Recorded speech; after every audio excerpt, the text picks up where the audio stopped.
बिस्मिल्लाहिर्रहमानिर्रहीम। अस्सलाम वालेकुम नाज़रीन, मैं हूं कामरान मुग़ल और आप देख रहे हैं वकील टीवी। नाज़रीन, आज बहुत अहम खबरें जो हैं वो आपके साथ डिस्कस करूंगा। इस मौजूदा हुकूमत की जो है वो मियाद है वो अब कितने हफ्ते रह गई है या कितने दिनों पर मुहित है, इसके हवाले से जो है अहम खबर जो है वो मैं नाज़रीन को उसके हवाले से आगाह करूँगा। इसके साथ साथ जो जरदारी एंड कंपनी की जो है वो बिलावल हाउस में जो है वो हमजा शिवार के साथ मुलाकात हुई है, वहाँ पर जो है वो क्या चीज़ें तय की गई हैं इस पर हम बात करेंगे। और इसके साथ साथ जो है वो हुक्मरान जो है वो अवाम पर जो बजट आ रहा है उसमें जो है वो क्या करने जा रहे हैं, इससे अवाम के लिए क्या सहूलत मैसर होगी या उनके लिए जो है वो तूफ़ान महंगाई जो है वो शुरू होने वाला है। तो ये तीन मौजू बड़े हैं। सबसे पहले हम जो है वो हुकूमत जो है वो मौजूदा उस पर हम बात कर लेते हैं कि मौजूदा हुकूमत जो है वो इस वक्त इंतहाई जो है वो महंगाई के गर्दाब में जो है ख़ुद तो फंस चुकी है, लेकिन उसने आवाम को भी जो है उसमें धकेल दिया है। आपके इल्म में होगा और बखूबी जानते होंगे कि हर चीज़ जो है वो रोज़ाना की बुनियाद पर जो है वो उसका जो रेट है या उसकी जो प्राइस है वो काबू में नहीं आ रही। आज चीज़ लेने जाएँ तो कोई और रेट है, कल लेने जाएँ तो कोई और रेट है। ये एक किस्म की जो है वो मौजूदा हुकूमत की नाकामी है, जिस पर जो है वो उनको काबू पाने में जो है वो इंतहाई मुश्किलात का सामना है। इसकी मेन बड़ी वजह ये भी है कि जो इससे कबल पीटीआई की हुकूमत जो थी, जब इमरान खान जो है वो वज़ीर-ए-आज़म थे, तो वो सारा मलबा जो है वो उन पर डालने के साथ ये कहते हैं कि उनकी जानिब से जो है ये तमाम जो बारूदी होंगे उनके लिए बिछाई गई हैं, जिसको वो कहते हैं कि महंगाई का जो ज़िम्मेदार है वो पीटीआई हुकूमत है, क्योंकि उनकी जानिब से जो है वो इस तरह के मुआहदे जो है आईएमएफ के साथ किए गए हैं, जिसकी बुनियाद पर जो है वो उन्हें इसको जो है वो कंटिन्यू रखना पड़ रहा है, यानी कि इसको जारी रखने पर वो मजबूर हैं। बहरहाल कान को इधर से पकड़े या उधर से पकड़ें, आवाम को इस चीज़ से गर्ज नहीं है। मौजूदा हुकूमत को ये बात जो है वो समझ लेनी चाहिए कि अवाम को आटा, चीनी, घी और दाल या दीगर खुर्दनोश की अशिया जो है वो ज़रूरत ज़िंदगी की उन्हें चाहिए, वो सस्ती दामों पर मिलनी चाहिए। अवाम को इस चीज़ से कोई सरोकार नहीं कि कौन सी हुकूमत जो है वो क्या मुआहदा कर गई है। ये उनका बुनियादी हक है और आइन में भी दर्ज है कि अवाम के हकूक़ की जो हुकूमत है वो ज़ामन है और उसका तहफ़्फ़ुज़ करना उसकी ज़िम्मेदारी है, जिस पर ये अमल पैरा नहीं हो रहे हैं, जिसकी वजह से जो है वो अवाम दिन ब दिन जो है मुश्किलात का शिकार हो रही है और उनमें भूख और इफ़लास जो है वो उनके घरों में नाच रही है। ये एक हकीकत है। अब जो बजट के हवाले से जो है वो अब जो आ रहा है उस पर भी जो है वो कहा जा रहा है, मुख्तलिफ इनके जो इसके मौजूदा हुकूमत में मौजूद जो पार्टी हैं उनके जो वुज़रा हैं वो भी बयान दे रहे हैं कि ये सख्त बजट होगा, इसमें जो नरमी नहीं होगी।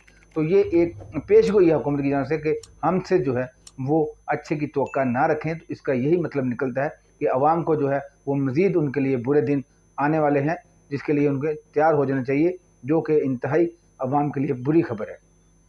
अब हम चलते हैं हुकूमत की उस पॉलिसी की जानिब जो इनका आपस में इत्तेहाद के साथ जो गवर्नमेंट बनी हुई है। कल आप जानते हैं कि जो आसिफ अली जरदारी साहब हैं वो हमजा शिवार से जो है वो उनकी मुलाकात हुई है। हमजा शिवार साहब बिलावल हाउस में वहाँ पर गए थे। तो ये क्यों मुलाकात हुई है, ये देखें ना, सियासी जो एक बैठक होती है उसमें काफ़ी चीज़ें जो है वो पस पर्दा होती हैं। अवाम को जो है वो यही लग रहा होगा कि ये जो जरदारी साहब हैं ये कोई जो उनकी वजारतें और जो सीटें वगैरह हैं उसके हवाले से जो है ये कोई बातचीत करने आए हैं। नहीं जनाब, जरदारी साहब जो हैं वो एक मंज़र सियासतदान हैं और हालात को जो उसकी संगीनी है उसको बड़ी बारीबीनी से भांपते हैं और वो मुस्तकबिल जो है उसके हवाले से भी जो है वो इसका इदराक रखते हैं और उनके रवाबत भी जो है वो एस्टेब्लिशमेंट से जो है वो कोई ये नहीं कि नहीं है, उन्हें हर तरफ से जो है मालूमात मिलती रहती हैं। अब इशू ये है कि आपको पता है कि पंजाब में जो है वो बजट जो है उसकी आमद है। तो इस हवाले से जो है वो यहाँ पर नून लीग जो है वो फड्डा डालकर बैठी हुई है हमजा शिवार से। तो ये चीज़ जो है वो आज वो समझाने आए थे। वो बड़े मुदब्बर किस्म के सियासतदान हैं और बड़े धीमे और गुस्सा बहुत कम करते हैं। वो ये चीज़ समझाने आए थे कि जनाबे वाला यहाँ पर बजट भी आने वाला है, तो बजाय ये जो प्रेजले के साथ जो है एक सींग फंसाकर हम बैठे हुए हैं, या नून लीग जो है उसको किसी तरीके से कम किया जाए, क्योंकि इससे मामला आगे नहीं बढ़ेंगे। इसमें जो है वो कुछ तनाव में कमी लाई जाए। उन्होंने मशवरा दिया कि कुछ डायलॉग किए जाएँ जिससे मामला चलते रहें आगे। तो ये था उनका मेन मैसेज वहाँ पर। वो अपनी कोई वजारतों के लिए नहीं आए थे। उन्होंने नून लीग को मशवरा दिया है कि अगर सिस्टम को चलने ना दिया गया तो मसाइल जो है वो दरकार होंगे। इसलिए उन्होंने उनको समझाया कि जो ये मामलात हैं इस हवाले से जो है वो बात की जाए। तो जिस पर हमजा शिबा की जान से कहा गया कि ठीक है, वो मशवरा करके बताएंगे।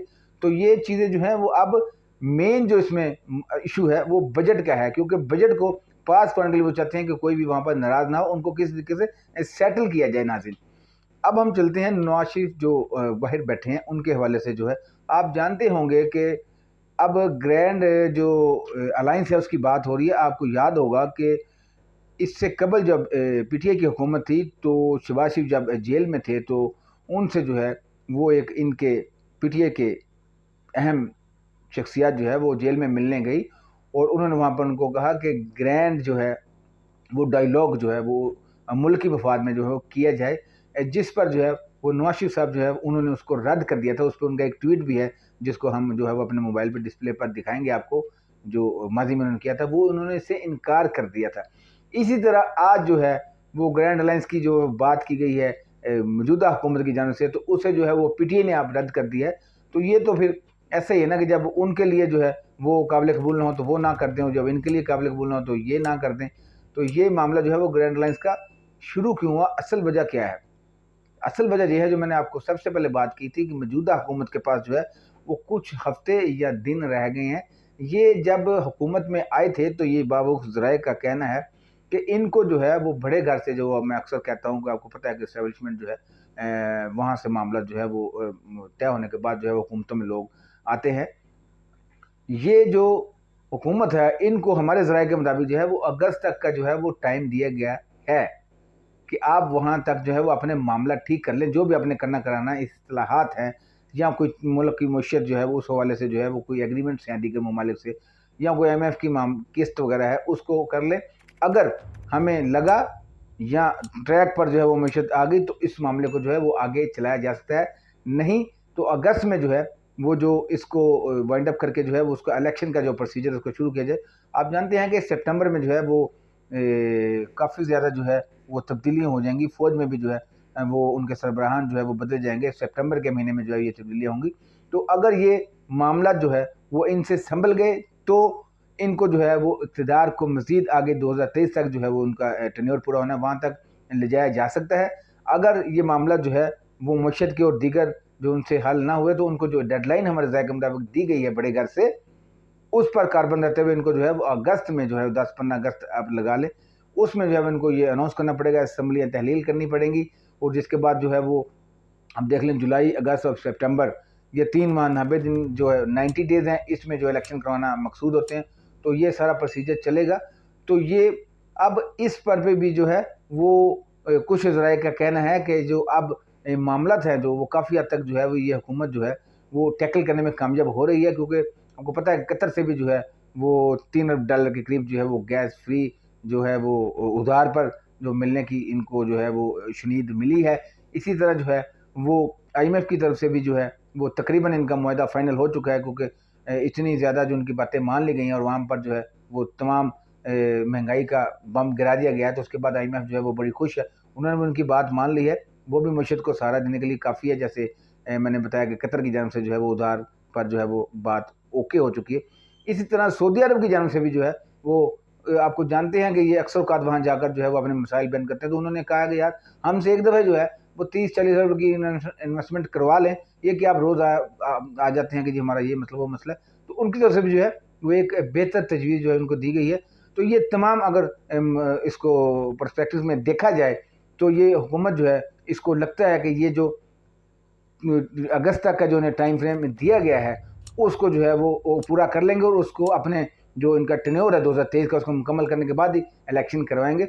अगर ये मामला इसी तरह चलते रहे तो ये हुकूमत जो है कारकर्दगी इनकी बेहतर रही तब ये 2023 तक मामला जाएंगे, नहीं तो जो बड़े घर से इनको अगस्त की डेडलाइन दी गई है उस पर जो है वो कारबन रहते हुए ये जो अब मैंने आपको बताया है कि अगस्त में जाकर जो असम्बलियाँ तहलील करने की तरफ जाएंगे और 3 माह में जो 90 दिन है यानी अगस्त के बाद जून, जुलाई, अगस्त और सितंबर जो है इसमें जाकर जो है वो 90 दिन के अंदर इलेक्शन करवाने लाजमी होंगे।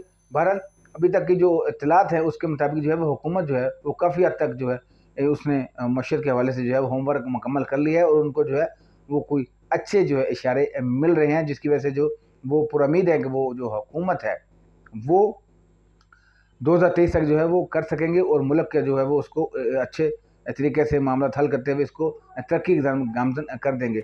नाज़रीन, ये थी आज के मुख्तलिफ मौज़ूआत। तो आखिर में जो मैं बात करूँ तहरीक लब्बैक पाकिस्तान के हवाले से, तहरीक लब्बैक पाकिस्तान के अमीर जो है वो उनकी जानब से जो है बदस्तूर मुख्तलिफ जगहों पर मुख्तलिफ मौक़ों पर जो है वो भारत की जानब से जो है वो गुस्ताखी ख़तून की जानब से की गई है, उस पर रद्दअमल जो है वो दिया जा रहा है। और एक बात बता दूं कि उनके रद्दअमल के नतीजे में ये आप बात मान लें कि भारत जो है वो घुटने टेकने पर जो है वो मजबूर हुआ है। उनके प्रेशर की वजह से जो है वो उन्होंने जो है वो उस औरत को भी जो है वो पार्टी से निकाला है। होगा कि हुकूमत की जानब से भी जो है वो दबाव हो, लेकिन तहरीक लब्बैक के अमीर मौलाना साद हसन रिजवी साहब की जानब से जो है वो जिस तरीके से जो है इसके ऊपर दबंग जो है वो बयान जारी किया गया है, उस पर जो उसके असरात जो है वो भारत में जो है वो दिखाई दे रहे हैं।